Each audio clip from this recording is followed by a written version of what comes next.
To Zee Telugu news morning debate. నేను సునీత.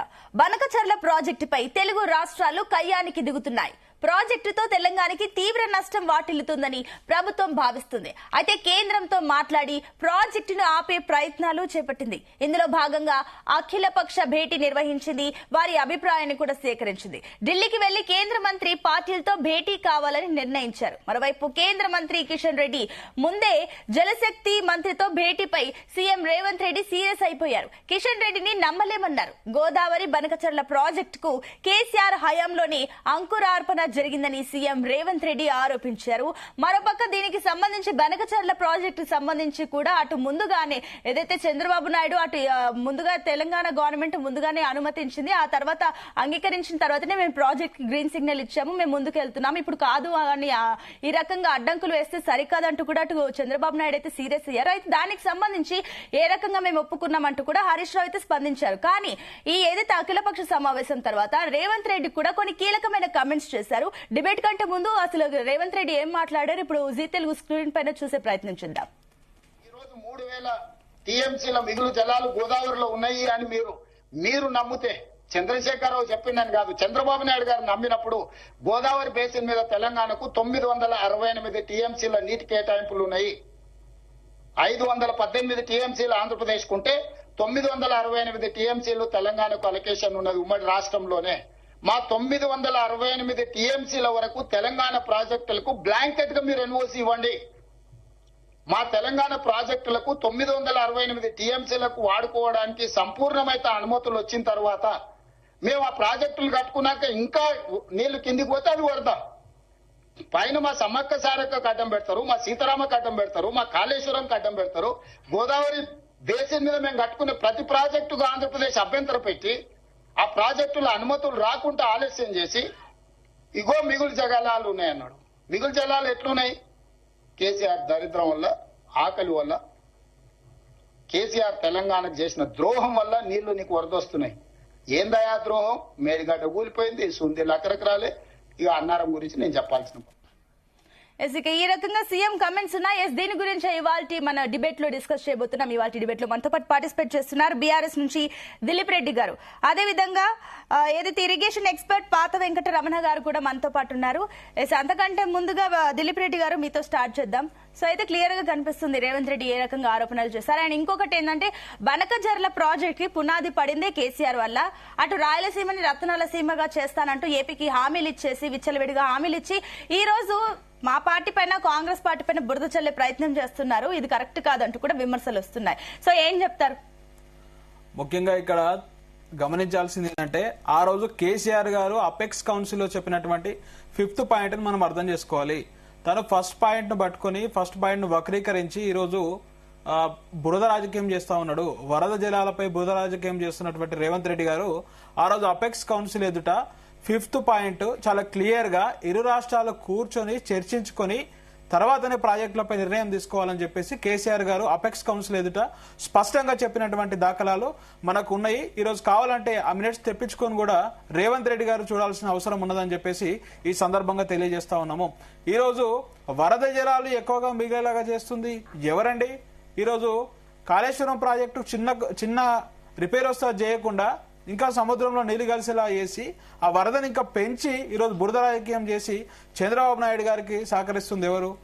ఈరోజు హరీష్ రావు గారు ప్రెస్ మీట్ పెట్టి దీనిపై అంతా ఒక ఉద్యమంలాగా యుద్ధంలాగా తీసుకొచ్చే వరకు కూడా ఈరోజు సాగునీటి పారుదల శాఖ మంత్రిగా ఉన్నటువంటి ఉత్తమ్ కుమార్ రెడ్డి గారు మేల్కొన్నటువంటి పరిస్థితి. హరీష్ రావు గారు ప్రెస్ మీట్ పెట్టి ఇదంతా వ్యవహారం బయట పెట్టంగానే మేము నిన్ననే లేఖ రాసినాం కానీ ఇయాలు ఇస్తున్నాము అని చెప్పేసి ముందు డేట్ తోని ఒక లేఖను సృష్టించి రాసినట్టుగా ఈరోజు ప్రచారం చేస్తుంది. ఈరోజు రాష్ట్ర ప్రజలందరూ గమనిస్తున్నారని చెప్పేసి ఈ సందర్భంగా తెలియజేస్తా ఉన్నాము. ఆ రోజు కేసీఆర్ గారు ఏం చెప్పారు? 3000 టీఎంసీల మిగులు జలాలు ఉంటాయి, వాటిని ఏ విధంగా పంచుకోవాలని చెప్పేసి కొన్ని సూచనలు చేశారు. ఆ రోజు జగన్ గారితో కూడా మీటింగ్ లో చాలా క్లియర్ గా చెప్పింది ఏంటంటే ఈరోజు ఫస్ట్ శ్రీశైలం తీసుకుపోయి శ్రీశైలం నుంచి నాగార్జున సాగర్ నుంచి తర్వాత మీరు రాయలసీమకు తీసుకుపోండి అని అన్నారు. అట్లా చేస్తే తెలంగాణకు లాభం జరుగుతుంది, తెలంగాణకు రైపీరియన్ రైట్స్ వస్తాయి, తెలంగాణ ప్రాజెక్టులను నిండిన తర్వాతే అప్పుడు ఏమైనా మిగిలితే ఏపీకి పోయే పరిస్థితి ఉంటుందని చెప్పి చాలా గొప్పగా ఆలోచించి చెప్పారు.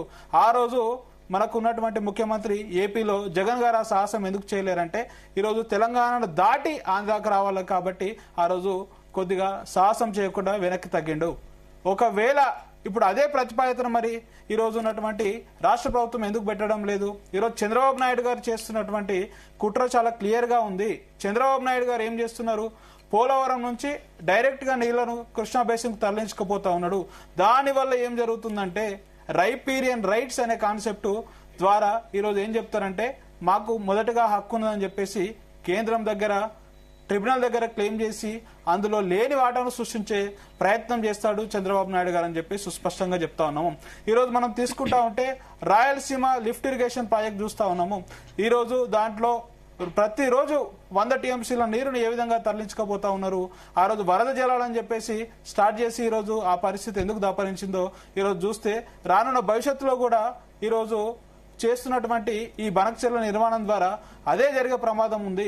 ఈ ప్రమాదం పైన ఈరోజు అన్ని పార్టీల మీటింగ్ అని చెప్పేసి పిలిచి కేవలం కేసీఆర్ గారి టార్గెట్ గానే ఈరోజు చేస్తున్నటువంటి సుస్పష్టాన్ని మనం చూస్తా ఉన్నాము. ఈరోజు కేవలం కేసీఆర్ గారిపై బురద జల్లడం కొరకే ఈరోజు రేవంత్ రెడ్డి గారు అఖిలపక్షం మీటింగు సాక్షాత్తు సెక్రటేరియట్ లో పెట్టి ఈ విధంగా ఇష్టమున్నట్టుగా మాట్లాడడానికి కూడా మేము ఖండిస్తా ఉన్నాము. ఈరోజు ఏమన్నా మాట్లాడితే ఉరిదీయాలని చెప్పి కోరుకుంటా ఉంటుండు. కేసీఆర్ గారిని హరీష్ రావు గారిని ఉరిదీయాలని చెప్పేసి ఈరోజు సాక్షాత్తు రాష్ట్ర ముఖ్యమంత్రి అనడం సిగ్గుచేటండి. తన చేతగాని తనాన్ని ఇతరులపై నెట్టడం సిగ్గుచేటు. ఈ సందర్భంగా మరి 2500 మహిళలకు ఇస్తా అన్నట్టు ఎగ్గొట్టిన నిన్ను ఎన్నిసార్లు ఉరిదీయాలి? ఈరోజు 4000 పెన్షన్ ఇస్తాను. ఒకటి చంద్రబాబు నాయుడు హయాంలో ఉన్నప్పుడు కూడా అప్పుడు గతంలో ఏదైతే క్లియర్ గా చెప్పారు కూడా, ఇప్పుడు ఏపీ నీటిపారుదల శాఖ నిమ్మల రామనాయుడు కూడా ఆయన కూడా ఒక కమెంట్ చేశారు. గతంలో అప్పుడు మీరు ఏదైతే బనకచెర్ల ప్రాజెక్ట్ సంబంధించి అనుమతి ఇచ్చారు, ఇప్పుడేమో ఎందుకు ఇప్పుడు మీరు దీన్ని డైవర్ట్ చేస్తున్నారని చెప్పేసి ఆయన కమెంట్ చేస్తారు. దానికి ఏమంటారు? మీరు నిజంగా అనుమతి ఇచ్చారా లేదా? నేను చాలా క్లియర్ గా చెప్తున్నా. అపెక్స్ కౌన్సిల్ లో 5th పాయింట్ చాలా క్లియర్ గా ఉంది. ఇరు రాష్ట్రాలు కూర్చొని చర్చించుకొని తర్వాత వాటి ప్రాజెక్టులపై ముందుకు పోవాలని చెప్పేసి కేసీఆర్ గారు చాలా స్పష్టంగా ఆనాడు చెప్పారు. అపెక్స్ కౌన్సిల్ మీటింగ్స్ మీరు గానీ నేను గానీ ఈరోజు చేంజ్ చేయడానికి లేదు. ఈరోజు అది పబ్లిక్ డొమైన్ లో ఉంది, ఎవరైనా చదువుకోవచ్చు అండి. ఇరు రాష్ట్రాలు కూర్చొని ముందుగా ఏ విధంగా పెట్టిన ఇంత ముందుకు నేను మాట్లాడినప్పుడు చెప్పిన కదండి, ముందు శ్రీశైలం తీసుకుపోయి నాగార్జున సాగర్ నుంచి అట్లా కేసీఆర్ గారు సూచన చేశారు. ఆ విధంగా చేస్తే రైపీరియన్ రైట్స్ అని మనకు హక్కు ఉంటుంది. అనుమతి ఇరు రాష్ట్రాలు కూర్చొని చర్చించుకున్న తర్వాత అనుమతి ఇవ్వాలని అన్నారు కదా. మరి ఇరు రాష్ట్రాలు కూర్చున్నాయా చర్చించుకున్నాయా అండి? ఈ రోజు ఎటువంటి చర్చ లేకుండా ఎటువంటి చర్చకు తావు లేకుండా కేంద్రం మా చేతుల్లో ఉండదని చెప్పేసి ఈ రోజు సిబిఎన్ గారు ఈ రోజు దుస్సాహసానికి ఒడిగడుతున్నటువంటి వైనం చూస్తా ఉన్నాము. కేసీఆర్ గారు చాలా స్పష్టంగా చెప్పారు, చర్చించుకున్న తర్వాత నిర్ణయం అని. చర్చ లేకుండా పనులు ప్రారంభిస్తే ఈ రోజు ఏం చేస్తున్నారని చెప్పి మేము ప్రశ్నిస్తా ఉన్నాం. వాళ్ళు కూడా కమెంట్లు చేస్తున్నారు కదా, మీరు కూడా అంతకంటే ముందు ఏ చర్చ లేకుండానే ప్రాజెక్ట్ చేస్తారని చెప్పేసి ఆ రోజు అడ్డం పెట్టింది కదా.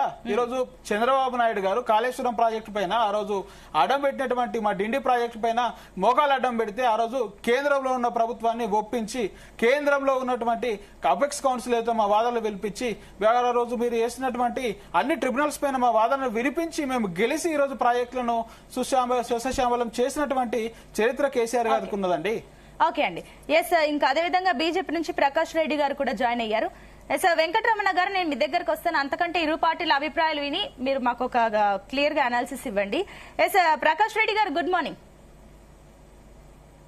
ఎస్ ప్రకాష్ రెడ్డి గారు, సో ఏదైతే బనకచెర్ల ప్రాజెక్ట్ సంబంధించి అటు అఖిలపక్ష సమావేశం జరిగింది, దానికి సంబంధించి కూడా డీటెయిల్స్ నిన్న సీఎం రేవంత్ రెడ్డి బయటకు పెట్టారు.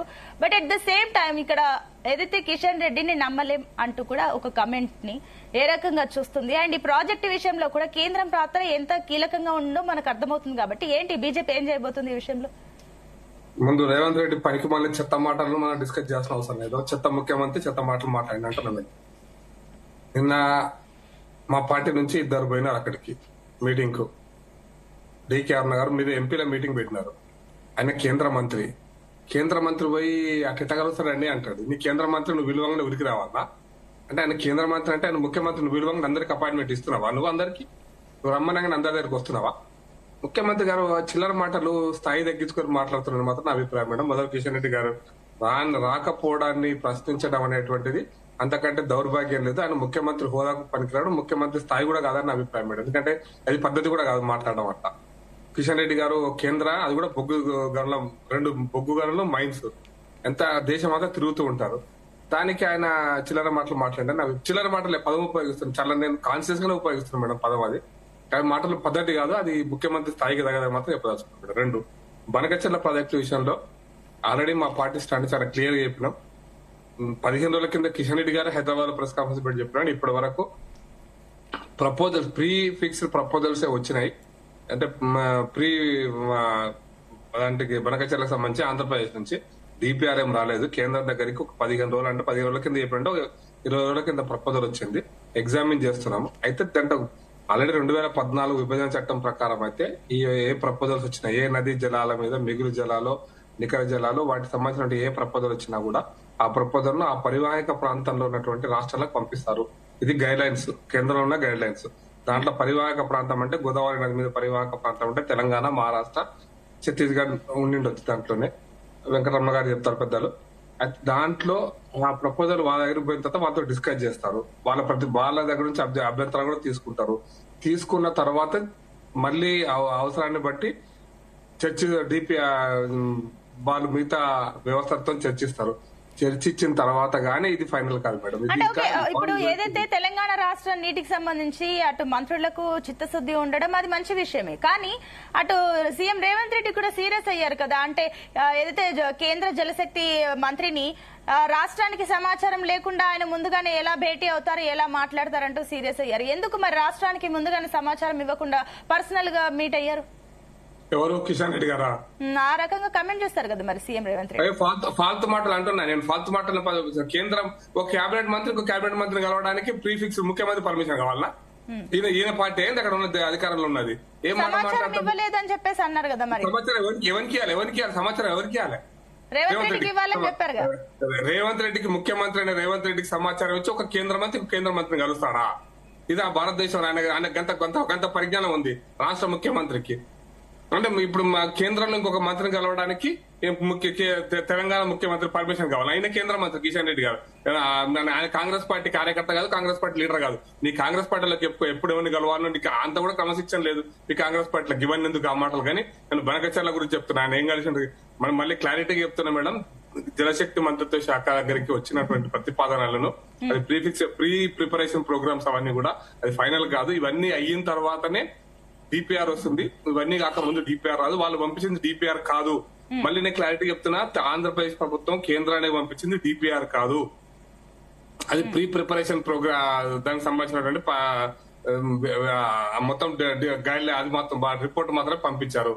కాబట్టి ఆ రిపోర్ట్ అంతా అయిపోయిన తర్వాత మళ్ళీ నేను చెప్పిన ఆంధ్రప్రదేశ్, మహారాష్ట్ర, ఛత్తీస్గఢ్ రాష్ట్రాలు, గోదావరి పరివాహక ప్రాంత రాష్ట్రాలతో చర్చించిన తర్వాతనే, ఒక తెలంగాణతోనే కాదు అన్ని రాష్ట్రాలతో చర్చించిన తర్వాతనే దాని మీద ఫైనల్ గా ఒక మా ప్రతిపాదనను ఆ రాష్ట్రానికి పంపిస్తారు. అది చాలా చాలా చాలా చాలా దూరం ఉంది. నేనేమంటున్నా అంటే ఈ కాంగ్రెస్ పార్టీకి ఇంకా ఏమి పని లేక, వాళ్ళు అంటే ఏ నిధులు సేకరించే ధైర్యం లేక, నిధులను మొబిలైజ్ చేసుకునే ధైర్యం లేక, ప్రజలకు ఇచ్చిన వాగ్దానం నిలుపుకోలేక బనకచెర్ల పేరు మీద మరొకసారి తమ ప్రజల యొక్క అటెన్షన్ డైవర్ట్ చేసి తమ వైఫల్యాన్ని కప్పించుకోవడానికి తప్ప బనకచెర్ల ప్రాజెక్ట్ అది 200 టీఎంసీల నీళ్లు అని వాళ్ళు ప్రతిపాదన చేస్తున్నారు. అది ఇప్పుడు చంద్రబాబు నాయుడు మాట్లాడిన ప్రతిదానికి రియాక్ట్ కావాలి కేంద్ర ప్రభుత్వం, కేంద్ర మంత్రి రియాక్ట్ కావాలంటే అంతకంటే ఏంది మేడం? అది ఒక పద్ధతి, అదొక వ్యవహారం. మా ముఖ్యమంత్రి స్థాయి మాట్లాడతాడా? అది ఏ స్థాయి అనేది ఒక్కోసారి ఇప్పుడు సిఆర్ పాటిల్ కలవడానికి మీ క్యాబినెట్ లో జరగవు. కానీ ప్రతి వారం ప్రతి బుధవారం బుధవారం ప్రధానమంత్రి లేడు కాబట్టి క్యాబినెట్ లేదు, కానీ ప్రతి బుధవారము అందరు మంత్రులు ప్రధానమంత్రి క్యాబినెట్ నాయకత్వంలో ఉండే క్యాబినెట్ లో కలుస్తుంటారు. నిన్న కాంగ్రెస్ నుంచి కత్తి వెంకట స్వామి గారు కూడా జాయిన్ అయ్యారు. వెంకట స్వామి గారు, గుడ్ మార్నింగ్ అండి. నమస్కారం. ఎస్, నిన్న ఏదైతే అఖిలపక్ష సమావేశం తర్వాత రేవంత్ రెడ్డి ఏవైతే మాట్లాడారు ఇందాక కూడా మనం విన్నాము, క్లియర్ గా అందరు విన్నారు కూడా. సో ఏం చెప్తారు? ఏదైతే కేసీఆర్ వల్లనే బనకచెర్ల ప్రాజెక్ట్ పునాది పడిందని అదొక కామెంట్. కేసీఆర్ వల్లనే ఇప్పుడు ఈ రకంగా చేస్తారు, మా పైన బురద జల్లుతున్నారు, రాయలసీమని రతనాల సీమగా చేస్తానని కేసీఆర్ అన్ని మాటలు మాట్లాడి ఇప్పుడు మా మీద బురద జల్లుతున్నారని చెప్పేసి. అండ్ ఇంకొకటి, ఇప్పుడు ఇందాక ఏదైతే కేంద్ర మంత్రి కిషన్ రెడ్డి ముందే జలశక్తి మంత్రితో భేటీ కావడం, దానిపైన సీరియస్ అవ్వడం, ఏంటి ఈ రెండింటి విషయాల్లో చెప్తారు? ముందుగా ప్యానెల్ ఉన్న పెద్దలందరికీ, ప్రేక్షకులకు నమస్కారం. అంటే ఇప్పుడు పార్టీల కంటే ఎక్కువ తెలంగాణ ప్రయోజనాల గురించి మాట్లాడుకోవడం బెటర్. పార్టీలు ఎవరు ఏం చేస్తున్నారనే దానికంటే తెలంగాణ ప్రయోజనాలకు విరుద్ధంగా ఆంధ్రప్రదేశ్ కావచ్చు, అటు మహారాష్ట్ర కావచ్చు, బార్డర్ స్టేట్స్, ప్రకాష్ అన్నట్టుగా బార్డర్ స్టేట్స్ లో ఏ యాక్టివిటీ జరిగినా కూడా మన ప్రయోజనాలను పనంగా పెట్టి ఎక్కడ కాంప్రమైజ్ కావాల్సిన అవసరం లేదు. ఈ విషయానికి వచ్చినప్పుడు పార్టీలన్నీ ఏకతాటి మీదకి రావాల్సినటువంటి అవసరం ఉంది. అది కిషన్ రెడ్డి గారైనా, రేవంత్ రెడ్డి గారైనా, లేకపోతే కేసీఆర్ గారైనా, ఎవరైనా తెలంగాణ ప్రయోజనాలు అల్టిమేట్ గా వ్యవహరించాలి. అయితే జాతీయ పార్టీలు అన్నప్పుడు కొద్దిగా ఏదో బ్యాలెన్స్ కోసం ప్రయత్నం చేస్తారు. రెండోది, భారతీయ జనతా పార్టీకి సంబంధించి ఈ విషయానికి వచ్చినట్టు ఇప్పుడు వాళ్ళు చంద్రబాబు నాయుడు తోటి ప్రభుత్వంతో కలిసి ఉన్నారు కాబట్టి వాళ్ళు కొంత ఇరకాటంలో ఉంటారు. బట్ అపార్ట్ ఫ్రమ్ దాట్ కేంద్రాన్ని కానీ, లేకపోతే కేంద్ర నాయకత్వాన్ని, బీజేపీ నాయకత్వాన్ని కానీ, కిషన్ రెడ్డి గారు కావచ్చు, లేకపోతే ఇక్కడ ఉన్నటువంటి బీజేపీ పెద్దలు ఎవరైతున్నారో వాళ్ళు తెలంగాణ ప్రయోజనాలను దృష్టిలో పెట్టుకొని కన్వెన్స్ చేయాల్సినటువంటి బాధ్యత వాళ్ళ మీద ఉంటుంది. సో ఆ బాధ్యతను నిర్వర్తించడంలో ద ప్రియారిటీ అంటే ఇప్పుడు ఎంత కేంద్ర మంత్రిగా ఉన్నప్పటికీ ఢిల్లీకి రాజైనా తల్లి కొడుకే అంటారు. కాబట్టి ఎంత కేంద్ర మంత్రిగా ఉన్నా లేదా ప్రధానమంత్రిగా ఉన్నా first priority should goes to the local, అంటే మన తెలంగాణ ప్రాంతానికి సంబంధించి. ఆయన తెలంగాణ ప్రతినిధిగానే కేంద్రంలో ఉన్నారు. భారతీయ జనతా పార్టీ ప్రతినిధి కంటే అది ఎట్లాగుంటది, భారతీయ జనతా పార్టీ కాబట్టి. సో దానికంటే కేంద్రంలో ఆయన ప్రతినిధిత్వం కూడా, కేంద్రానికి ఆయన మంత్రిగా మనల్ని, మన రాష్ట్రాన్ని మొత్తాన్ని పార్టీలకు అతీతంగా అతను రిప్రజెంట్ చేస్తున్నాడు అక్కడ. సంజయ్ గారు కావచ్చు, ఈయన కావచ్చు. సో వారిద్దరు కూడా అక్కడ మన ప్రాంత ప్రయోజనాలు కాపాడంలో ఒక అగ్రెసివ్ అది ఉండాల్సిన అవసరం ఉంది. సరే, వారు ఇక్కడికి రాలేకపోవడం అనేటువంటిది సరే, వారికి ఇప్పుడు కిషన్ రెడ్డి గారికి ఉన్న అలవాటు ఏంటంటే ఉద్యమ కాలం నుంచి కూడా ఆయన చూస్తున్నానంటే ఆయన తీరే టైంకు ఆ క్రిటికల్ టైంలో తప్పిస్తుంటాడు. ఆయన ఆ ఉద్యమం టైంలో కూడా రిజైన్ చేయాల్సి వచ్చినప్పుడు పాపం లక్ష్మీనారాయణ జయశంకర్ గారు ఈయన చేయకుండా పోయినారు. సరే, అట్లా ఆయన వ్యక్తిగతం కాదు, కొన్నిసార్లు ఆయన అట్లా చేస్తారు. సో నేను అన్నట్టు అంటే ఆయన్ను ఎందుకు రాలేదని ప్రశ్నించలేను, కానీ ఆయన రావాల్సిన అవసరం అయితే ఉందని ఆశిస్తున్నాం. ఆయన it is an request rather than the demand on behalf the Telangana people. అంటే ఒకటండి వెంకటస్వామి గారు, ఒక చిన్న డౌట్. అంటే అవసరమైతే కేంద్రంతో కలిసి పోరాడతాం అని చెప్పేసి అన్నారు, మరోపక్క అటు కేంద్ర మంత్రి కిషన్ రెడ్డిని నమ్మలేమని అంటున్నారు. సో ఏంటి దీనికి క్లారిటీ ఏంటి? కిషన్ రెడ్డి గారి వ్యక్తిగతం కాదు కదమ్మా, పార్టీ అనేది పార్టీ లైన్ కదా. పార్టీ లైన్ క్లియర్ గా తెలంగాణ ప్రయోజనాల కోసమే ఉంటదని ప్రకాష్ రెడ్డి గారు లాంటి తెలంగాణ ముద్దు బిడ్డ గురించి నేను నమ్మగలుగుతాను. కిషన్ రెడ్డి గారి వ్యక్తిగత నిర్ణయం ఉండదు. కిషన్ రెడ్డి గారు ఒక్కరే నిర్ణయం తీసుకోరు కాబట్టి కిషన్ రెడ్డి గారి చేసినా చేయకపోయినా వారు వచ్చిన జనతా పార్టీ స్టాండ్ ఏందనేటువంటిది చాలా ప్రధాన అంశం. సో దాని విషయంలో మరి ప్రకాష్ రెడ్డి గారు అయితే స్పష్టంగా చెప్తున్నారు, మేము ఇంకా అది ఈ అంటే ఆదిలోనే తుంచేయాలి, లేదంటే ఆలోచనను మన ప్రయోజనాలకు ఇబ్బందికరంగా ఉన్నదంటే ప్రిపరేటరీ రిపోర్టే ఇచ్చినప్పుడు ఆ ఆలోచనని ఆపేటువంటి ప్రయత్నము చేయాలి. దాంట్లో భాగమే ఇప్పుడు జలశక్తి మంత్రిని కలవడానికి ఇక్కడ పర్మిషన్ అంటేనే ఈ కన్సర్న్ విషయం కాబట్టి, అంటే కాన్ఫిడెన్స్, ఇప్పుడు ఒకరినొకరు కాన్ఫిడెన్స్ తీసుకోవాలి. ఇప్పుడు నేను కిషన్ రెడ్డి గారిని నమ్మలేము అనే పదాన్ని కూడా మనం అట్లా అనుకోకూడదు, ఎందుకంటే మన రిప్రజెంటేటివ్ కాబట్టి ఈ పార్టీని పక్కన పెట్టాలి. సో అలాగే కిషన్ రెడ్డి గారు తెలంగాణ ప్రయోజనాల గురించి మాట్లాడుతున్నప్పుడు ఇక్కడ ఉన్నటువంటి ముఖ్యమంత్రి కానీ లేకపోతే కన్సర్న్ మినిస్టర్ కానీ కాన్ఫిడెన్స్ తీసుకొని ఉంటే బాగుండేది. But there is no hard and fast rules.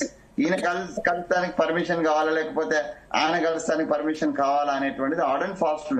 Is all ఇదే ఏమంటారు దాన్ని, కర్టసీ సిస్టమ్స్ ఇవన్నీ కూడా. సో దాన్ని అట్లా ఎవరి విజ్ఞతకు వాళ్ళకు వదిలిపెట్టారు. దాని మీద హార్ష్ కామెంట్స్ నేను సపోర్ట్ చేయను. అది మా ముఖ్యమంత్రి గారు చెప్పినా లేకపోతే కిషన్ రెడ్డి గారు చెప్పినా, ఇప్పుడు ప్రకాష్ రెడ్డి గారు మాట్లాడుతూ నేను కాన్షియస్ గానే చిల్లరా అనేటువంటి మాట పోయినా అది కూడా నేనేం సపోర్ట్ చేయను. Okay. So what ever it may be, మనం అందరం అంటే తెలంగాణ ప్రాంతంలో ఉన్నటువంటి అన్ని పార్టీలు, బీఆర్ఎస్ కావచ్చు, లేకపోతే కాంగ్రెస్ కావచ్చు, లేకపోతే బీజేపీ కావచ్చు, ఇంకా చిన్న పార్టీలు సిపిఐ అన్ని కూడా ఇవాళ తెలంగాణ రాష్ట్ర ప్రయోజనాలను కాపాడే క్రమంలో ప్రభుత్వం ఎవరున్నారు అనేటువంటి విషయం కాదు, ప్రభుత్వము ప్రతిపక్షము కలిసి పోరాడాల్సిన అవసరం ఉంది. మనకు గతంలో చాలా సార్లు మనం కలిసి రాక చాలా అన్యాయం జరిగినటువంటి సందర్భం ఉన్న దృష్ట్యా ఇప్పుడు ఒకరినొకరు నింద వేసుకోవడం కంటే సొల్యూషన్ ఏంటి, మనకు బనకచెర్ల వల్ల జరిగే నష్టాన్ని ఆపడం ఎట్లా, బనకచెర్లను ఆపడం ఎట్లా, ఈ విషయంలో అది ప్రతిపక్షాలు కావచ్చు, ప్రజా సంఘాలు కావచ్చు, పౌరులు కావచ్చు ఆలోచిస్తే మంచిది. ఓకే అండి వెంకటస్వామి గారు, మళ్ళీ వస్తాను. ఎస్, మన దగ్గర పాత వెంకటరమణ గారు ఉన్నారు, ఇరిగేషన్ ఎక్స్పర్ట్. ఎస్, ఆయన్ని కూడా కొన్ని విషయాలు అడిగి తెలుసుకుందాం. ఎస్ వెంకటరమణ గారు, గుడ్ మార్నింగ్. Good morning. నమస్కారం అండి. నమస్కారం అండి. ఎస్ వెంకటరమణ గారు, ఏం చెప్తారు? ఈ బనకచెర్ల ప్రాజెక్టు వల్ల అటు గోదావరి జలాలపైన ఒత్తిడి పడుతుంది, తెలంగాణ రాష్ట్రానికి మళ్ళీ కష్టాలు స్టార్ట్ అవుతాయంటూ కూడా కొన్ని కామెంట్లు వినిపిస్తున్నాయి. సో ఏం చెప్తారు, ఈ ప్రాజెక్టు వల్ల తెలంగాణకి నీటి లాస్ ఉండే ఛాన్సెస్ ఉన్నాయా? అక్కడ ఉన్నటువంటి కత్తి వెంకటస్వామి, ప్రకాష్ రెడ్డి, తర్వాత దిలీప్ రెడ్డి, వీళ్ళందరికీ నమస్కారము. అట్లే మీ యాంకర్ కూడా నమస్కారం, యాంకర్ గారు కూడా. అయితే కొన్ని విషయాలు, ఎందుకంటే మనము అసలు సోయిలో లేము. కొన్ని విషయాలు 954 టీఎంసీ గోదావరిలో మనకు హక్కు ఉంది అని పాత ప్రభుత్వం చెప్పింది, ఈ ప్రభుత్వం చెప్తుంది, అందరూ చెప్తున్నారు కూడా 954 ఉన్నాయి హక్కులు అని చెప్పేసి. అసలు ఈ 954 అనే ఫిగరు ఎక్కడి నుంచి వచ్చింది అనేది మనం కొంచెం తెలుసుకోవాలి. ఈ 954 సంగతి ఏంది అసలు? ఈ కృష్ణా కమిటీ, శ్రీకృష్ణ కమిటీ లోపల అప్పుడు మనము తెలంగాణ రాకముందు అక్కడ అప్పుడు కంబైన్డ్ ఏపీ గవర్నమెంట్ ఈ మొత్తం గోదావరిలో ఉన్నటువంటి ఆన్గోయింగ్ అంటే కంప్లీట్ అయిన ప్రాజెక్టులు, తర్వాత ఆన్గోయింగ్ ప్రాజెక్టులు, తర్వాత ఫ్యూచర్ లో కట్టబోయే ప్రాజెక్టులు అన్ని లిస్ట్ చేస్తే 954 టీఎంసీ తెలంగాణలో వచ్చినాయన్నమాట. దీంట్లో కొన్ని, అంటే నేను ఇరిగేషన్ ఇంజనీర్ గా ఉన్నాను కాబట్టి నాకు కొన్ని ప్రాజెక్టుల పేర్లు అసలు అవి ఎక్కడున్నాయో కూడా తెలియదు. అంటే కాంటెంప్లేటెడ్ లో ఒక 100 టీఎంసీల వరకు 954 లో అవి కాంటెంప్లేటెడ్ లో పెట్టారు, కానీ అసలు ఆ ఫైల్ ఎక్కడుందో తెలియదు, ఆ లొకేషన్ ఎక్కడుందో తెలియదు. కొన్ని అడదస్నాపూర్ అని ఒకటి ఉంది ప్రాజెక్టు, అప్పుడు మేము అడా ప్రాజెక్ట్ అప్పుడు అడదస్నాపూర్ ను పక్కన పెట్టేశాం. అంటే ఆల్రెడీ అడా ప్రాజెక్టు నుంచి అడదస్నాపూర్ ఆయకట్టు కూడా కొంత అవుతుందన్నమాట, అట్లా ఇచ్చాము. అట్లా కొన్ని ప్రాజెక్టులు దీనిలో ఎగిరిపోయేటి కూడా ఉన్నాయి, అంటే ఫైల్స్ లేవు, తర్వాత కొన్ని ఎలిమినేట్ చేయాల్సినవి కూడా ఉన్నాయి. అట్లే ఇచ్చంపల్లి కూడా ఒక పెద్ద ప్రాజెక్ట్ 954 లో, అది కూడా ఒక పెద్ద ప్రాజెక్టు, దాన్ని కూడా సున్నా చేసి పడేశాం మనం. మనకు పోలవరం ఎట్లా ఆంధ్రాలో ఎట్లయితే అది ఒక కోరిక ఉందో, ఇచ్చంపల్లి అనేది ఇక్కడ తెలంగాణ ప్రజలకు చిరకాల కోరిక ఇది. ఇప్పుడు అన్ని మనం ఒట్టి మాటలు మాట్లాడుతున్నాం తప్ప గట్టి మాటలు మాట్లాడతలేము. నేను అప్పుడే చెప్పాను, పాత మన సీఎం ఉన్నప్పుడు కేసీఆర్ గారు, జగన్ ఉన్నప్పుడు మంచిగా స్నేహం ఉన్నప్పుడు చెప్పాను, 954 టీఎంసీకి మీరు ఇద్దరు సంతకాలు పెట్టుకోండి, అక్కడెక్కడో కృష్ణా కమిటీలో సబ్మిట్ చేశాము అన్నట్టు కాదు. ఇప్పుడు ఏదైనా ట్రిబ్యునల్ మనము సీఎంల అగ్రిమెంట్లే, సీఎంల సంతకాలతోనే మనం ట్రిబ్యునల్కి ఇస్తామన్నమాట. ఇప్పుడు ముఖ్యంగా బనకచెర్ల విషయం వచ్చేసరికి, ఈ బనకచెర్ల కూడా మరో కాళేశ్వరం ప్రాజెక్ట్ ఇది. అంటే కాకపోతే ఇక్కడ ప్రాజెక్టుకి కేంద్ర ప్రభుత్వం డబ్బులు ట్యాప్ చేయడానికి ఒక అవకాశం ఉంది, కానీ అప్పుడు కాళేశ్వరం ప్రాజెక్టు స్టార్ట్ చేసినప్పుడు వాళ్ళ కేంద్రం మీద ఒత్తిడి వేయకుండా, అనుమతులు తీసుకోకుండా స్టేట్ గవర్నమెంట్ దానికి హక్కులు ఉన్నాయి, స్టేట్ గవర్నమెంట్ కి పవర్స్ ఉన్నాయి, స్టేట్ గవర్నమెంట్ చేసుకొని తర్వాత వాళ్ళు హైడ్రాలజీ ఇవన్నీ పర్మిషన్ తీసుకోవచ్చు. సో ఆ పద్ధతిలో దూకుడుగా పోయి, అదేమి యుద్ధ ప్రాతిపదిక కాదు. అప్పుడు ఏమో రైతులు ఏ రైతు కూడా మాకు నీళ్లు కావాలని అడగలేదు, మేము ప్రాజెక్టులు కడతాము అని అంటున్నాం. ఏ చిన్న చెరువు గాని రైతులు, ఇప్పుడు జపాన్ లాంటి దేశం లోపల రైతు అప్లికేషన్ ఇస్తేనే ఆ ప్రాజెక్ట్, ఆ చిన్న చెరువు గాని కడతారు. మన దగ్గర అట్లా లేదు. మనకు రాజకీయ నాయకులకు ఏంటంటే ఈ జల యజ్ఞం అనేది ఒక ధన యజ్ఞం లాగా అయిపోయింది. 2004 నుంచి కూడా, రాజశేఖర రెడ్డి పీరియడ్ నుంచి కూడా దీంట్లో మజా దొరికిందనమాట. ఇటువంటి మజానే ఈ బనకచెర్ల ప్రాజెక్ట్. ఇవాళ బనకచెర్ల ప్రాజెక్ట్ కంటే ముందు జగన్మోహన్ రెడ్డి తర్వాత కేసీఆర్ గారు ఇద్దరు కూర్చుండి, నేను ఆ మీటింగ్ వెళితే నన్ను బయటికి వెళ్ళి కొట్టారు వాళ్ళు.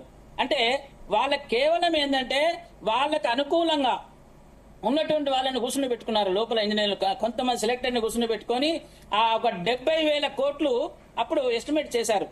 అప్పుడు రోజుకు 8 టీఎంసీలు ఈ మన గోదావరి నుంచి 4 టీఎంసీలు, కృష్ణా 4 టీఎంసీలు తీసుకెళ్లి ఆ రకంగా మన దీంట్లో మన ప్రకాశం బ్యారేజ్లో పోసి, తర్వాత నాగరసాలలో పోసి, తర్వాత ఈ రకంగా అంటే రకరకాల పథకాలు వేస్తున్నారు.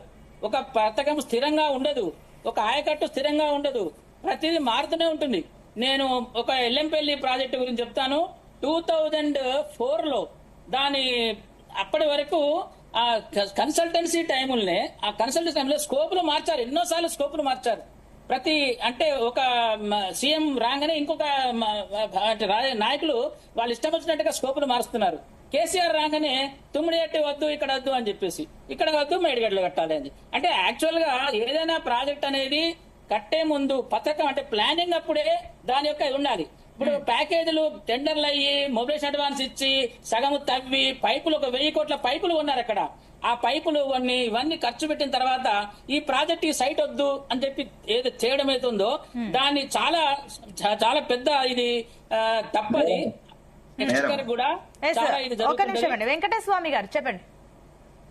అంటే వెంకటరమణ గారు చెప్పినట్టుగా ఈ రీడిజైనింగ్ పేరుతోటో రీకన్స్ట్రక్షన్ పేరుతోటో ఎవరు ముఖ్యమంత్రి వస్తే ఎవరు ప్రభుత్వం వస్తే వాళ్ళు ఇష్టానుసారంగా మార్చడం అనేటువంటిది అల్టిమేట్ గా ఎంక్వైరీ వచ్చినప్పుడు ఇంజనీర్లను బలిపశులు చేయడము, లేకపోతే ఆ సంబంధిత అధికారులను ఐఏఎస్ లను బలిపశు చేయడం అనేటువంటిది నడుస్తుంది. ఇది సమంజసం కాదు. వెంకటరమణ గారితో నేను ఏకీభవిస్తున్నాను. ముందు ఉన్నటువంటి ప్రాజెక్ట్ లో చాలా ఎక్కువ ఖర్చు పెట్టినారు. ఖర్చు పెట్టి రాజశేఖర రెడ్డి టైంలోనే ఖర్చు పెట్టింది తీసేసి అన్ని డబ్బులు ప్రజాధనం వృధా చేసి రీడిజైన్ పేరుతోటి తన బ్రెయిన్ చైల్డ్ అని పేరుతోటి ఆ కేసీఆర్ యొక్క సొంత తెలివినంతా ఉపయోగించి, అది కూడా ఏమన్నా సైన్స్ స్టూడెంటా లేకపోతే ఏదైనా ఇంజనీరింగ్ స్టూడెంటా లేకపోతే ఏదైనా నాలెడ్జ్ ఉంటా ఏం లేకుండా ఆయన చేసిన తప్పుల కారణంగా వెంకటస్వామి గారు ఒక నిమిషం అండి. ఎస్ వెంకటరమణ గారు చెప్పండి. డిస్కవరీ ఛానల్లో కాళేశ్వరం ప్రాజెక్టు గురించి గొప్పగా చెప్పుకున్నారు. ఆ నల్ల వెంకటేశ్వర్లు చీఫ్ ఇంజనీర్ డాక్టర్ నల్ల వెంకటేశ్వర్లు అయిపోయాడు. ఆయన రీసెర్చ్ చేసిండో మరి నేను అడిగా, నేను ఇంజనీర్ కదా మరి డాక్టర్ ఎందుకు పెట్టారని. అంటే ఈ రకంగా అన్ని అంటే ఇప్పుడు మీడియాలో కూడా రకరకాల పద్ధతులలో వాళ్లకు ఏదో ఆశలు పెట్టి ఏదో రకమైనటువంటి పథకాలు జర్నలిస్టులకు కూడా చాలా వరకు పథకాలు ఇచ్చారు, చాలా మందికి గిఫ్ట్లు ఇచ్చారు. అంటే ఈ రకంగా మీడియాలో రాయించుకోవడం. అప్పుడు ప్రాజెక్టు కట్టుకున్నప్పుడు అంటే నేను 2004లో ఈ ప్రాణిద చేవెళ్ళ టెండర్ ఇచ్చినప్పుడు నేనే డి టెక్నికల్ దీనికి ప్రాణిద చేవెళ్ళ టెండర్ ఇచ్చినప్పుడు I was DE technical in Yellampalli circle. అప్పుడు 2005లో ఇచ్చాము అది. ఆ 2005 నుంచి ఇవాళ ఎంత 2025 అంటే 20 ఏళ్ల నుంచి ఈ ప్రాజెక్టు నుంచి 160 టీఎంసీలు కాదు కదా, మనం ఒక టీఎంసీని కూడా మనం సద్వినియోగం చేసుకోలేకపోయినాము. అన్ని వెట్ డ్రైలు, డ్రై రన్లు, వెట్ రన్లు, తర్వాత రియల్ రన్లు లేదు అసలు, అన్ని డ్రై రన్లు వెట్ రన్లే. వాటర్ షో జరిగింది తప్ప ఎక్కడ కూడా. ఇప్పుడు పట్టిసీమ ఉందండి, పట్టిసీమ ఏపీకి చాలా, మన ఏపీ ఈ విషయం లోపల చాలా మెచ్చుకోవాలి. ఏపీని 9 నెలల లోపల పట్టిసీమని ఎగ్జిక్యూట్ చేశారు, దాన్ని కంప్లీట్ చేశారు. వాళ్ళకి ఇన్సెంటివ్ కూడా 2% ఇన్సెంటివ్ కూడా ఇచ్చారు వాళ్ళకి ఆ ప్రాజెక్ట్ కంప్లీట్ చేసినందుకు. తర్వాత 80 టీఎంసీల నీళ్లు గోదావరి నీళ్లు ఎత్తిపోసుకున్నారు. అంటే ఈ రకంగా ప్రాక్టికల్ గా ఏదైనా జరిగితే దానికి నేను అంటే ఇప్పుడు అందరు కూడా సంతోషపడతారు, ప్రజలు కూడా ఎప్పుడు కూడా సంతోషపడతారు. ఈ మధ్యలో కొట్లాడుకోవడమే ఇది మీరు తప్పు చేస్తున్నారు. ఇంజనీర్లు తప్పు చేయడం కాదండి. ఇంజనీర్లు తప్పు చేస్తే డిజైన్ లో తప్పులు ఉన్నాయి, ఇంజనీర్ డిజైన్ లో తప్పులు ఉన్నాయి. ఇవాళ మేము కూడా అంటే మా association of retired Hyderabad engineers తరఫున మేము దాన్ని కూడా పాయింట్అవుట్ చేశాము. వెంకటరమణ గారు మళ్ళీ వస్తాను. ఒక విషయం వినండి. మేడిగడ్డ ఈ సుందిల్లో అన్నారం విషయం లోపల తప్పులు జరిగినాయి, డిజైన్ ఆస్పెక్ట్ లో తప్పులు జరిగినాయి. కానీ ప్రాజెక్ట్ మార్చడం మాత్రము అది కేసీఆర్ మీదనే బాధ్యత ఉంటుంది.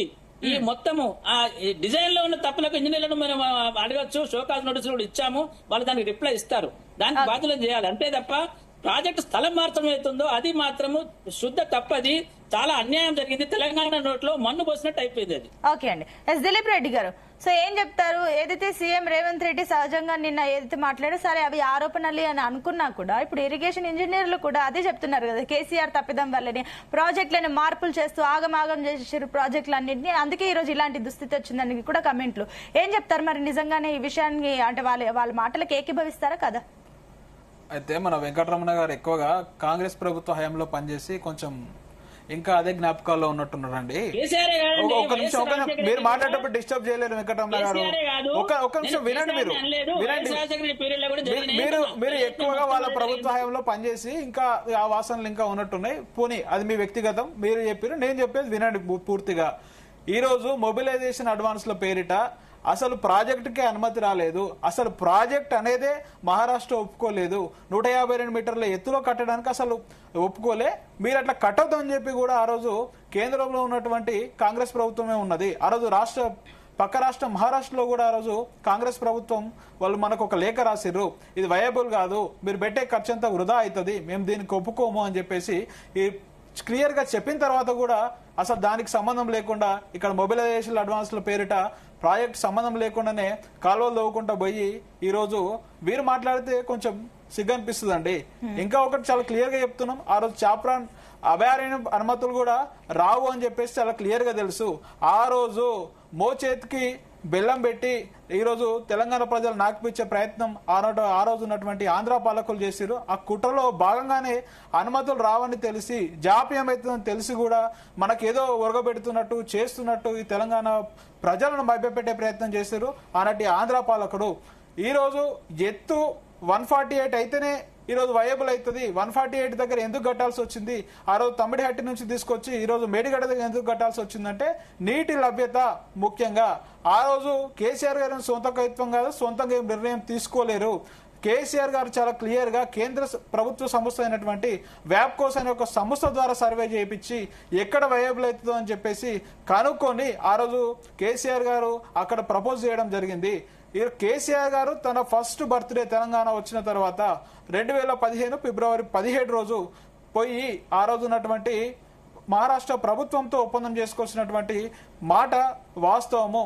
ఈ రోజు కాళేశ్వరం ప్రాజెక్ట్ అనేది ఈ రోజు తెలంగాణ ప్రజలకు వరప్రదాయని అని చెప్పేసి పక్క పార్టీ సంబంధించినటువంటి ఈటల రాజేందర్ గారు కూడా మొన్న అంగీకరించినటువంటి చరిత్ర ఉన్నది. ఈ రోజు మా పార్టీ కాదు, పక్క పార్టీ వాళ్ళు కూడా ఈ రోజు చేస్తా ఉన్నారు.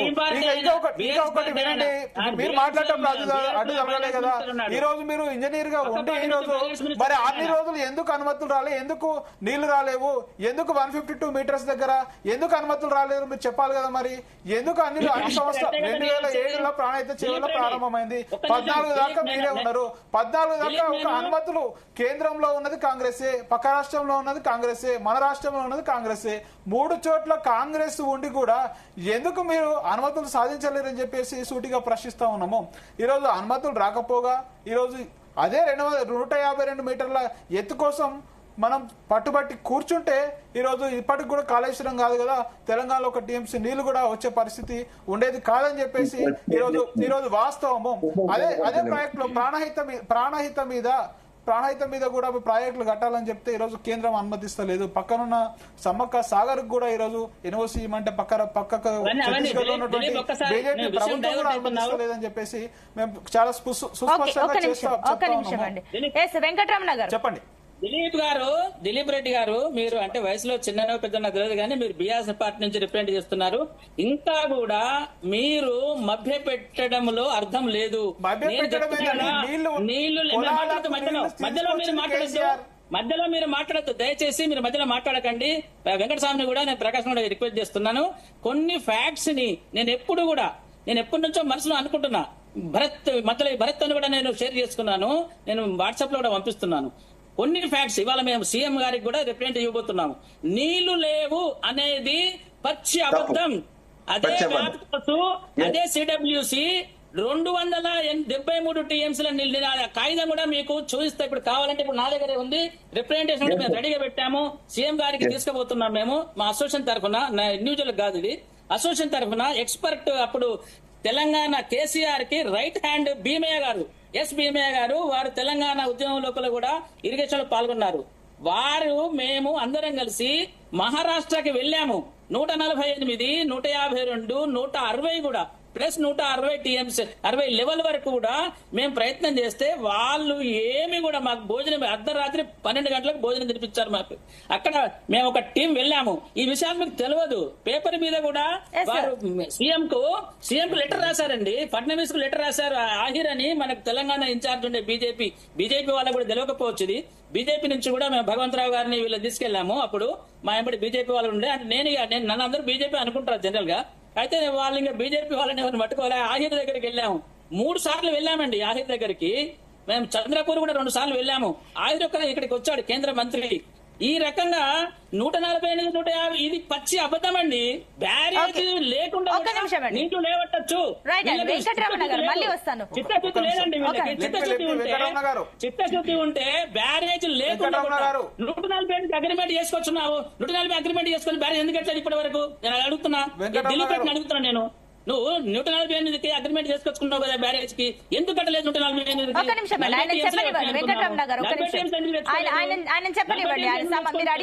సమాధానం ఇస్తారు.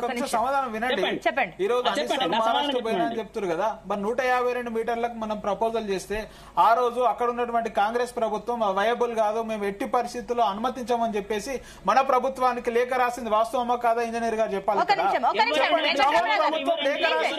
లేఖ రాసింది నిజమా కాదా? వాళ్ళు ఇస్తామన్నారు. మీరు మంచి ప్యాకేజీ కత్తి వెంకట స్వామి గారు దీనికి ఏం చెప్తారు? ఇప్పుడు ఏ రాష్ట్రమైనా కూడా, ఏ రాష్ట్ర ప్రభుత్వం అయినా కూడా, ఏ రాష్ట్రం ఇప్పుడు నేను మాట్లాడుతున్నప్పుడు ఏం మాట్లాడానండి? పార్టీలకు అతీతంగా మన ప్రయోజనాలను కాపాడుకోవాలని మాట్లాడు. అట్లాగే మహారాష్ట్రకు సంబంధించి అక్కడ కాంగ్రెస్ ప్రభుత్వం ఉన్నా కాంగ్రెస్ ఇక్కడ ఉన్నటువంటి దాన్ని చూడకుండా తమ ప్రయోజనాల కోసం ఇవ్వను అని లెటర్ రాసి ఉండొచ్చు. కానీ ఇక్కడ ఉన్నటువంటి ప్రభుత్వం నుంచి అయితే ప్రయత్నం జరుగుతుంది కదా. ఈ రెండో విషయం ఏంటంటే, నేను దిలీప్ భాయ్ ఒకసారి చదువు దయచేసి. నీటి అవైలబిలిటీ అనేటువంటిది పెద్ద అబద్ధం Dilip. And being an educated and you elevated guy and you're an youngster and నీకు నేను రిక్వెస్ట్ చేస్తున్నా, తుమ్మిడిఎట్టి దగ్గర వాటర్ రిసోర్స్ లేదు అనేటువంటిది వెంకటరమణ గారు చెప్పారు. వాళ్ళు ఇంజనీర్, వాళ్ళు మనకంటే ఎక్స్పర్ట్ గానే. మనం పైన రాష్ట్రాలు వాడుకోగా 60 టీఎంసీలు కూడా అవైలబిలిటీ ఉండదు ఫైనల్ గా వచ్చేసి ఆ 152 దగ్గర కడితే కూడా చెప్పిన ఇంజనీర్లు ఉన్నారు. పాండే గారు ఒక పుస్తకం రిలీజ్ చేసిరు. మరి తను కూడా ఇంజనీరే కదా. పాండే గారు రిలీజ్ చేసిన పుస్తకాన్ని ఒకసారి చదవాలని చెప్పేసి ఇంజనీర్ గారికి వెంకట స్వామన్నకు కూడా మేము వినవి చేస్తా ఉన్నాము. ఒకసారి పాండే గారు రాసిన పుస్తకం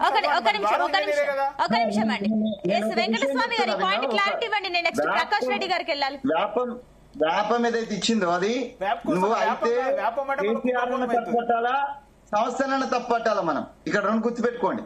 ఫస్ట్ అవైలబిలిటీ ఉంది తుమ్మిడిఎట్టి దగ్గర అని ఇచ్చింది కూడా అదే సంస్థ, లేదు అని ఇచ్చింది కూడా అదే సంస్థ. ఎవరి ఒత్తిడి వల్ల ఇచ్చింది, ఎవరి కోసము, ఎవరి రీడిజైన్ కోసం ఇచ్చింది? తెలంగాణ ప్రజల కోసం ఇచ్చినారా, ప్రయోజనాల కోసం ఇచ్చినారా? ఇది ఒకసారి మనం అందరూ ఆలోచించాలా. పార్టీలకు అతీతంగా ఆలోచించండి. సమస్య తప్ప లేకపోతే ఇచ్చిన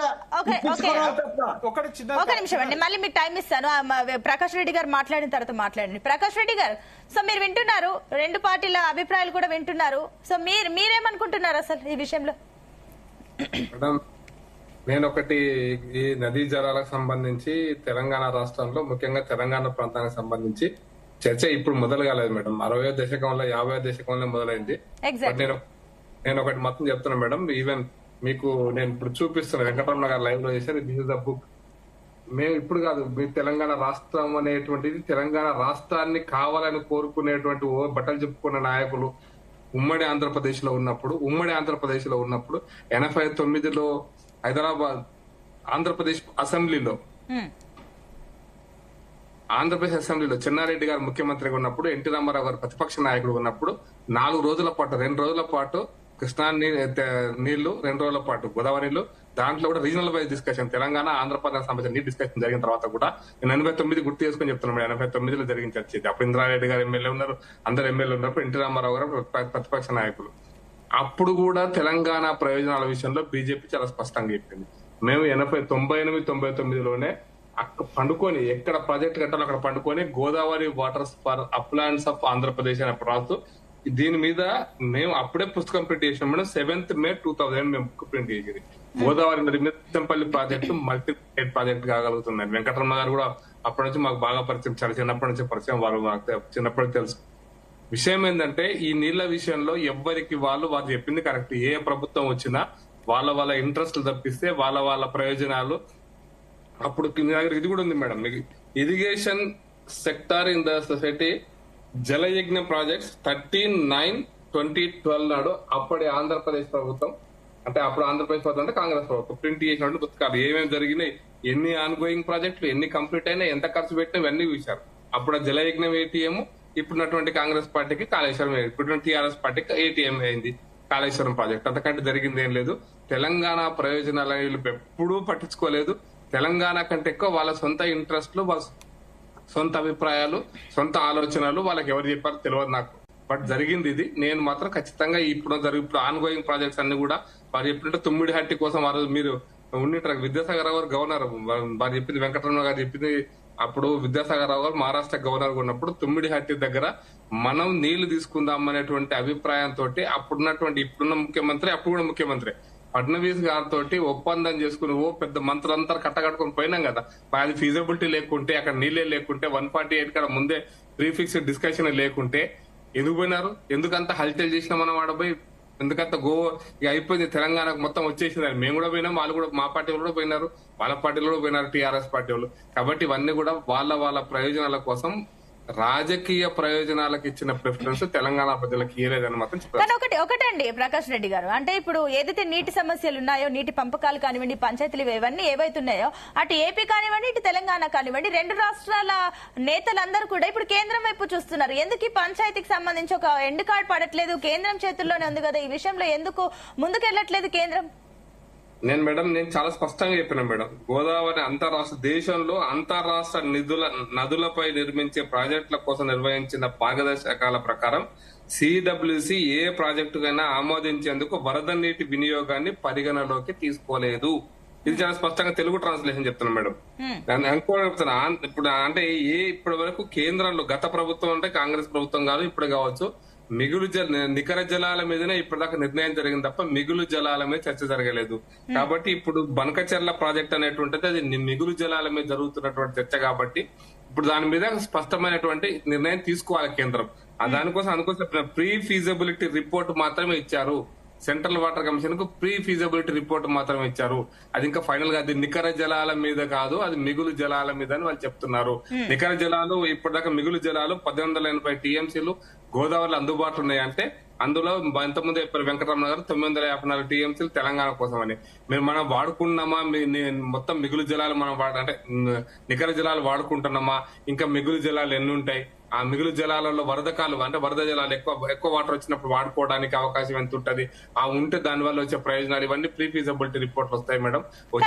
ఒకటి ఇప్పుడు కొన్ని సందేహాలు ఉన్నాయి. ఏదైతే ఇప్పుడు ఏపీలో ఉమ్మడి పాలన జరుగుతుంది కాబట్టి ఇక్కడ తెలంగాణ రాష్ట్రంలో ఏదైతే గవర్నమెంట్ కూడా కాస్త ఆందోళన ఉంటుంది. ఏ రకం కేంద్రం గ్రీన్ సిగ్నల్ ఇస్తుందా లేదా, ఈ బనకచెర్ల ప్రాజెక్ట్ ని అడ్డుకోవడానికి వీలైతే అఖిలపక్ష సమావేశాలు కాదు, ప్రత్యేకించి అత్యవసర అసెంబ్లీ సమావేశాలు కూడా చేసి ఒక తీర్మానం చేసి కేంద్రానికి పంపించాలని డిసైడ్ అవుతుంది. కాబట్టి తెలంగాణ గవర్నమెంట్ ఒకవేళ ఆ రకంగా వెళ్తే కేంద్రం నుంచి ఎలాంటి రిప్లై వచ్చే ఛాన్సెస్ ఉన్నాయనుకోవచ్చు.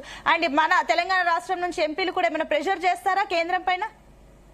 మేడం ఒకటి గుర్తుపెట్టుకోవాలి, ఇండియన్ పాలిటిక్స్ లో, ఈ భారతదేశ రాజకీయాలలో దేశం యొక్క నీటి వనరులు ఇంపార్టెంట్ కావచ్చు, కానీ ఏ రాష్ట్రం నుంచి ప్రాతినిధ్యం వహిస్తున్నటువంటి ఎమ్మెల్యేలు గాని, ఎంపీలు గాని, ప్రభుత్వాలు గాని ఇంకా ఆ రాష్ట్ర ప్రయోజనాలను వదులుకోవనేటువంటిది నరేంద్ర మోడీ గారు కూడా ముఖ్యమంత్రిగా ఉన్నప్పుడు చూపించారు. నర్మదా ప్రాజెక్టు విషయంలో, రాజస్థాన్ విషయంలో. అప్పుడు రాజస్థాన్ లో బీజేపీ ప్రభుత్వమే, గుజరాత్ కూడా బీజేపీ ప్రభుత్వమే. కాబట్టి ఏ ముఖ్యమంత్రి అయినా, ఏ పార్టీ ముఖ్యమంత్రి అయినా, ఏ పార్టీ నాయకుడైనా, రెండు రాష్ట్రాల్లో ఒకటే పార్టీ ఉన్నా, మహారాష్ట్రలో కర్ణాటక తమిళనాడు విషయాలు జరుగుతుంది అదే కావేరీ నది జలాలు. అందుకోసమని ఏ రాష్ట్ర ముఖ్యమంత్రి అది ఇప్పుడు నలుగుతుంది కాదు 50.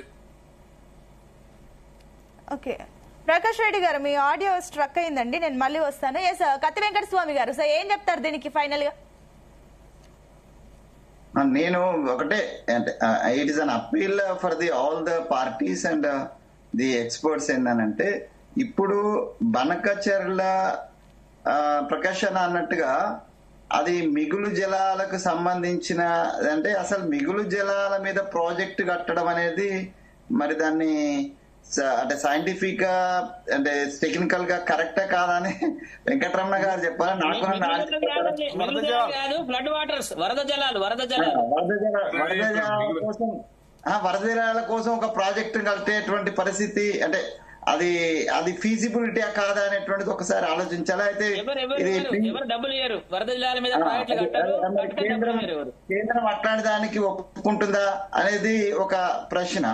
నేనేమంటున్నానంటే అంటే ఇది ఒక మోసం జరుగుతుంటది. అది పేరు మిగులు జలాలు లేకపోతే వరద జలాలు అనే పేరుతోటి పోతిరెడ్డి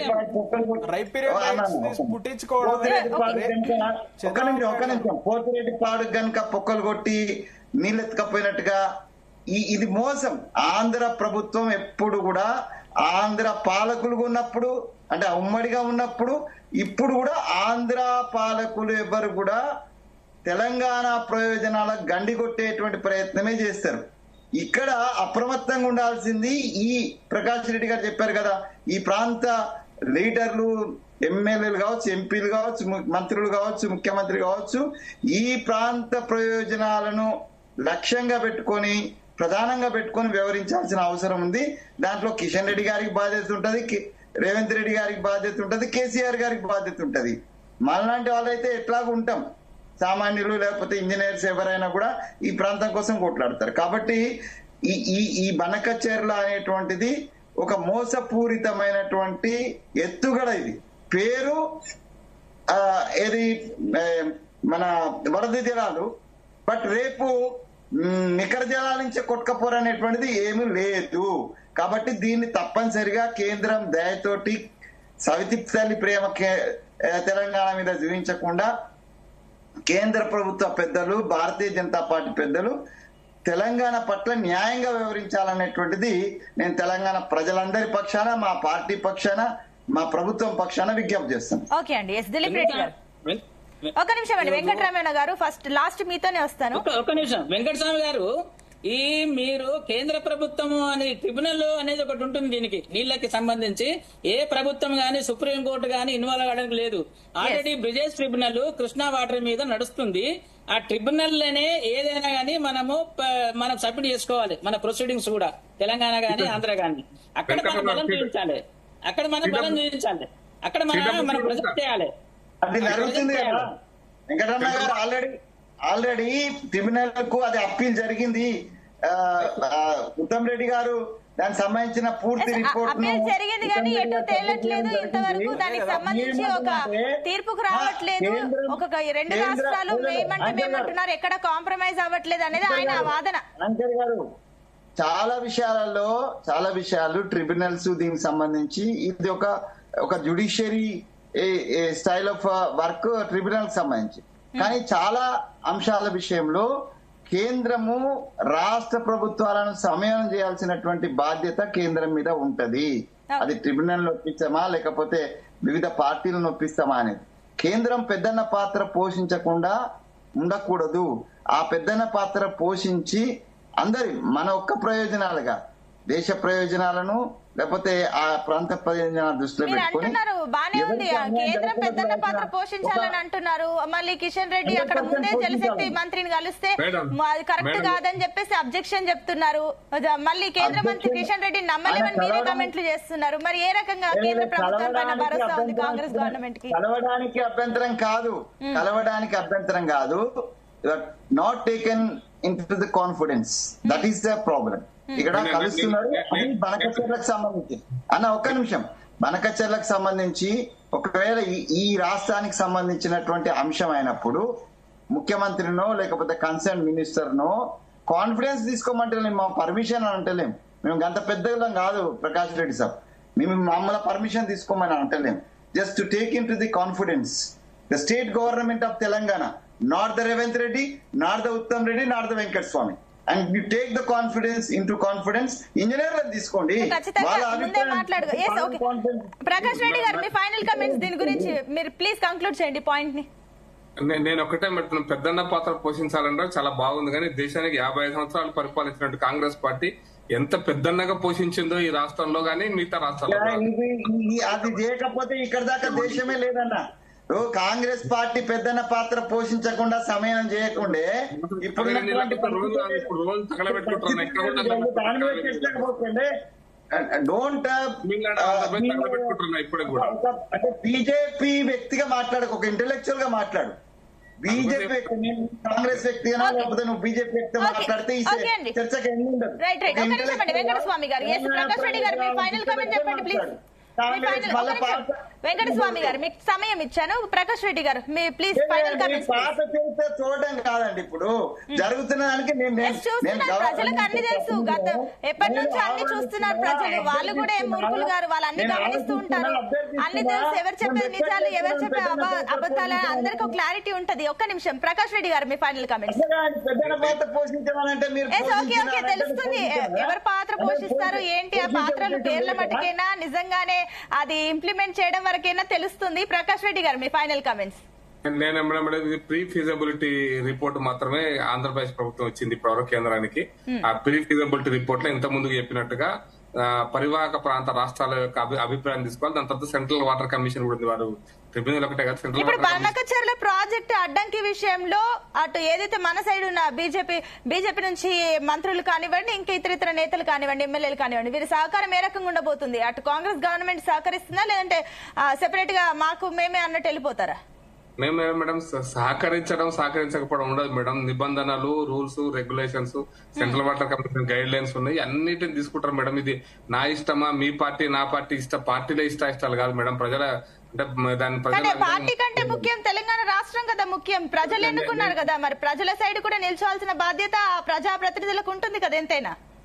మేడం ప్రజల సైడ్ నుంచి ఎన్నుకున్నారు. నేను అంటున్నా రేవంత్ రెడ్డి గారి బాధ్యత కూడా ఈ రాష్ట్రంలో నిన్ను ముఖ్యమంత్రి మమ్మల్ని నమ్మలేదు. ఈ రాష్ట్రంలో మీరు అధికారంలో రావడానికి మమ్మల్ని మోడీ గారు ప్రధానమంత్రి చేయడం కోసం మాకు ఓట్లు వేశారు. ఎంపీకి రేవంత్ రెడ్డి ముఖ్యమంత్రి చేయడం కోసం తెలంగాణ ఎమ్మెల్యేలకు ఓట్లు వేశారు తెలంగాణ ప్రజలు. కాబట్టి ఈ రాష్ట్ర ప్రయోజనాలు కాపాడాల్సిన మొదటి బాధ్యత కేవలం సీఎం ని చూసి సీఎం కోసం అని ప్రజలు ఓట్లేయారండి ప్రకాష్ రెడ్డి గారు. ఆ నియోజకవర్గంలో మాకు పలానా నాయకుడు, అది ఏ పార్టీ అయినా సరే, ఈ నాయకుడు వల్ల మాకు ఏదైనా లాభం జరుగుతుందన్న నమ్మకంతో ఓట్లేస్తారు. ఇండియన్ కాన్స్టిట్యూషన్ పుస్తకం కూడా చెప్తున్నాం మేడం. యూఆర్ ఎమ్మెల్యే అంటే member of legislative assembly of Telangana. You're MLA whether you're from Alampur అయితే ఆదిలాబాద్ లో కూడా ఆయనకు అంతే ప్రోటోకాల్స్ ఉంటాయి, అంతే ప్రివిలేజ్ ఉంటాయి. కాబట్టి కాన్స్టిట్యూషన్లీ MLA means MLA is for state, MP means MP for this country. ఈ రోజు ఒక పార్లమెంట్ సభ్యుడు అంటే భారత పార్లమెంట్, శాసనసభ అంటే భారత రాష్ట్ర శాసనసభ. నేను అదే చెప్తున్నా, తెలంగాణలో కూడా బీజేపీ ఎమ్మెల్యేలు ఉన్నారు కదా, ఎగ్జాంపుల్ కామారెడ్డి ఎమ్మెల్యే ఉన్నారు కదా. ఈ రకంగా చెప్తే ఉన్నారు కదా, ఆ లెక్కన చూసినా ప్రజల సైడ్ నిల్చోవాలి. బనకచెర్ల ప్రాజెక్ట్ సంబంధించి మద్దతు ఉంటుందా లేదా అని నేను అడిగాను. నేను చాలా స్పష్టంగా చెప్తున్నాను మేడం, గైడ్ లైన్స్ ప్రకారం ఏది చేయాలో కేంద్ర ప్రభుత్వం అది చేస్తుంది. ఈ మద్దతు దిలీప్ రెడ్డి గారు ఫైనల్ కామెంట్స్ చెప్పేసి.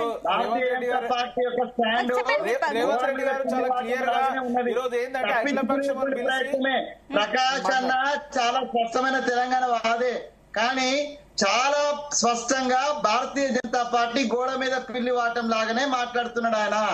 తెలంగాణ ప్రయోజనాలే మాకు ముఖ్యము.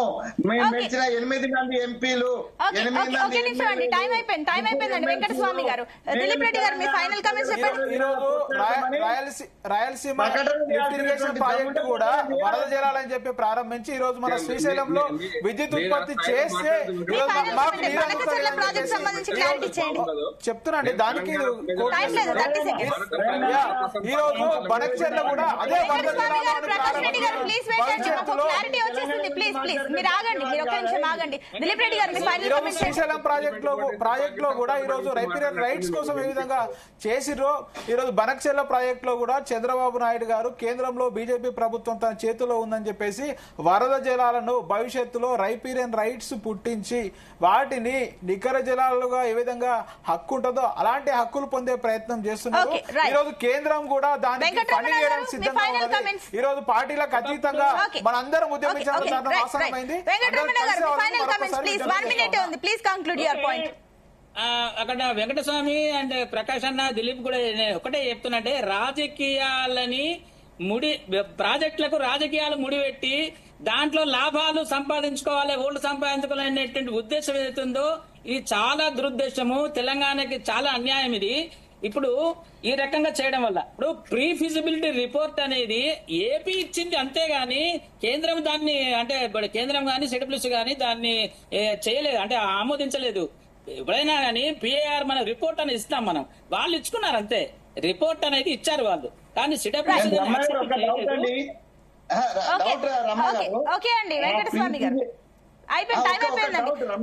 రైట్ ఓకే, డౌట్ అండి. ఇప్పుడు ఆ బనకచర్ల ఇచ్చేటువంటి ఏదైతే అంటే ప్రీ ప్రాజెక్ట్ రిపోర్ట్ ఏదైతుందో అది దాని వల్ల తెలంగాణకు నష్టమా కాదా? ఇంజనీర్ గా మీరు చెప్పండి. ఇగో నష్టం ఏం లేదండి. ఇప్పుడు ప్రాజెక్టులు కట్టుకున్నప్పుడు మనం సింగూరు కట్టుకున్నప్పుడు కూడా మనం కర్ణాటకకు 2 ప్రాజెక్టులు ఇచ్చి సింగూరు కట్టుకున్నాము. అంటే ఇదంతా ఏంటంటే 2 స్టేట్ల మధ్యలో ఒక అవగాహన అన్నమాట. నువ్వు సంపాదించుకో, నేను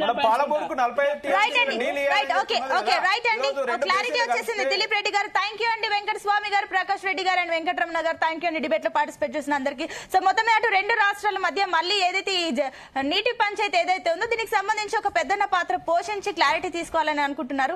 ఏదైనా బట్టి విషయంలో క్లారిటీ వస్తే బాగుంటుంది. రైట్.